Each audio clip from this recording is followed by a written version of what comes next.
Guys, welcome back to my channel Bansal biology. आज का जो वीडियो है इसमें हम स्ट्रक्चर ऑफ न्यूरॉन के बारे में देखने वाले हैं। So let's get start with the lecture guys.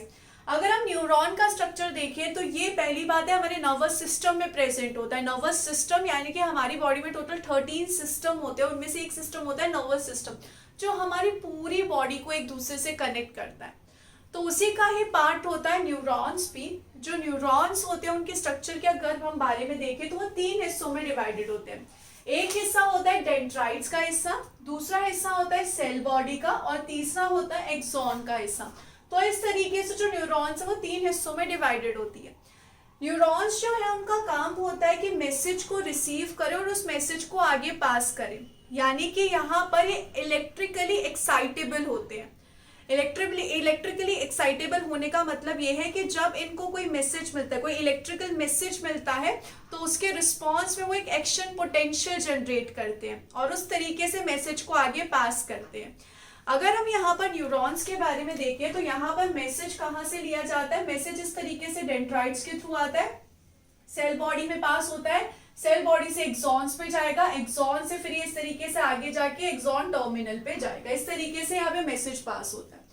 अगर हम सबसे पहले डेंड्राइट्स की बात करें तो डेंड्राइट्स इस तरीके से ट्री लाइक स्ट्रक्चर्स होते हैं, इस तरीके से यहाँ पर ही प्रेजेंट होते हैं। डेंड्राइट्स के अंदर भी साइटोप्लाज्म प्रेजेंट होता है, लेकिन डेंड्राइट्स के अगर हम यहाँ पे देखें तो इनके पास नीजस ग्रैन्यूल्स होते हैं, माइटोकॉन्ड्रिया होता है। माइटोकॉन्ड्रिया हमें पता है कि एनर्जी प्रोवाइड करता है, एटीपी प्रोवाइड करता है। नीजस ग्रैन्यूल्स क्या होते हैं वो मैं अभी आपको 1 मिनट में बताऊंगी, और उसी के अलावा इसके पास बाकी ऑर्गेनल्स भी प्रेजेंट होती है।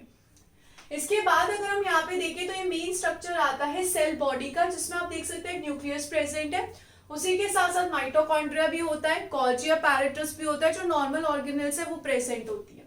इसके अलावा इसके पास एक स्पेशल चीज प्रेजेंट है जिसको हम बोलते हैं नीजस ग्रैन्यूल्स। अब ये क्या होते हैं, ये यहाँ पर पूरा का पूरा एक क्लस्टर होता है आरईआर का। आरईआर मतलब रफ एंडोप्लाज्मिक रेटिकुलम का क्लस्टर होता है, जिसका काम होता है प्रोटीन सिंथेसिस करना, यानी कि डेंड्राइट्स में और यहाँ पर सेल बॉडी में प्रोटीन सिंथेसिस हो सकती है बिकॉज दे हैव नीजस ग्रैन्यूल्स। उसी के साथ साथ फ्री राइबोसोम्स भी प्रेजेंट होते हैं इसके पास। तो यहाँ पर सेल बॉडी है, सेल बॉडी के पास न्यूरोफाइब्रिल्स भी प्रेजेंट होते हैं। न्यूरोफाइब्रिल्स क्या होते हैं आप समझ सकते हैं, फाइबर लाइक स्ट्रक्चर है जो कि पूरे के पूरे सेल बॉडी को यहाँ पर मेंटेन रखेंगे उसका स्ट्रक्चर। अगर हम न्यूरोफाइब्रिल्स देखें तो ये 2 तरीके के होते हैं, एक होता है इंटरमीडिएट और एक होता है माइक्रोट्यूब्यूल्स। जो इंटरमीडिएट फिलामेंट होते हैं वो सेल को सपोर्ट देते हैं, शेप देते हैं, और वो माइक्रोट्यूब्यूल्स जो है वो पटरी की तरह काम करते हैं। जैसे पटरी पे ट्रेन दौड़ती है, चीजें लेकर जाती है, तो माइक्रोट्यूब्यूल्स में यहाँ पर ऐसे स्ट्रक्चर्स होते हैं जिनके ऊपर चीजें पास हो सकती है सेल बॉडी से एक्सॉन तक। इसके बाद अगर हम यहाँ पे देखें एक्सॉन का हिस्सा आता है, उससे पहले एक एक्सॉन हिलॉक होता है जो कि एक्सॉन की स्टार्टिंग को मार्क करता है कि यहाँ से एक्सॉन का स्ट्रक्चर जो है वो स्टार्ट हो रहा है। एक्सॉन में अगर हम यहाँ पर देखें तो इस तरीके से पूरा का पूरा जो ऑरेंज कलर का स्ट्रक्चर है वो एक्सॉन है। एक्सॉन का जो साइटोप्लाज्म होता है उसका स्पेसिफिकली नाम दिया जाता है एक्सोप्लाज्म। नाम से पता चल रहा है ना, साइटोप्लाज्म, एक्सोप्लाज्म, एक्सॉन का प्लाज्मा।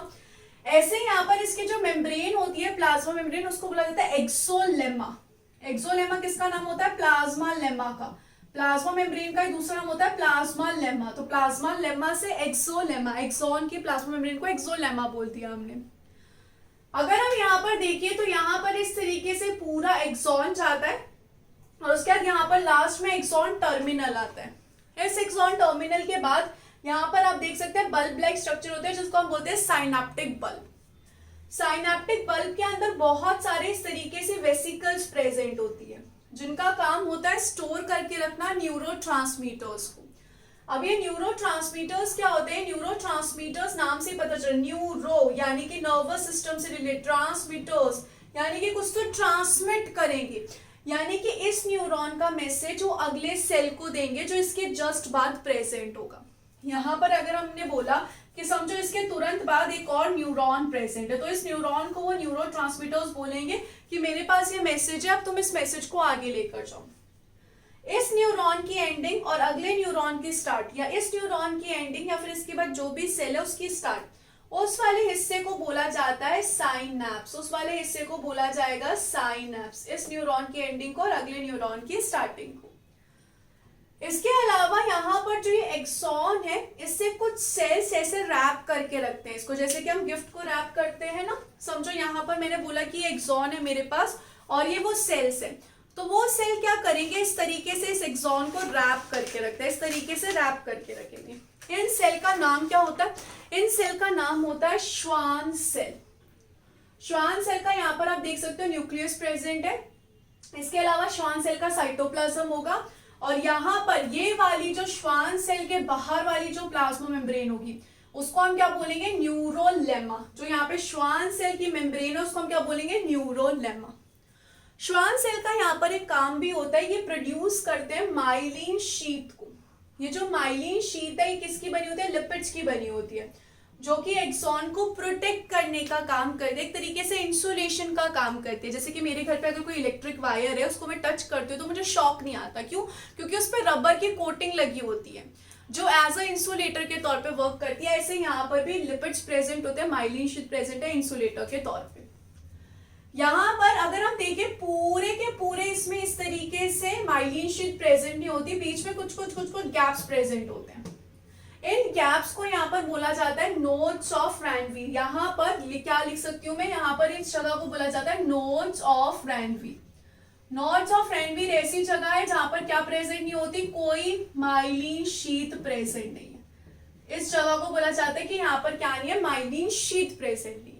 तो इस तरीके से यहाँ पर ये पूरा का पूरा न्यूरॉन्स का स्ट्रक्चर होता है। अगर हम यहाँ पर एक्सॉन के पास देखें, एक्सॉन के पास माइटोकॉन्ड्रिया, न्यूरोफाइब्रिल्स है और माइक्रोट्यूब्यूल्स है, लेकिन इसके पास आर नहीं होता है। इसकी वजह से एक्सॉन प्रोटीन की सिंथेसिस नहीं कर सकता है, तो इसको प्रोटीन्स के लिए सेल बॉडी पे डिपेंडेंट रहना पड़ेगा, लेकिन ये खुद प्रोटीन नहीं बना सकता है। तो आई होप गाइस आपको अच्छे से समझ में आ गया होगा न्यूरॉन्स के स्ट्रक्चर के बारे में। अगर आपको अच्छा लगा होगा ये वीडियो तो जरूर अपने दोस्तों के साथ शेयर कीजिएगा। Thank you so much for watching this video. Don't forget to subscribe my channel. Thank you so much.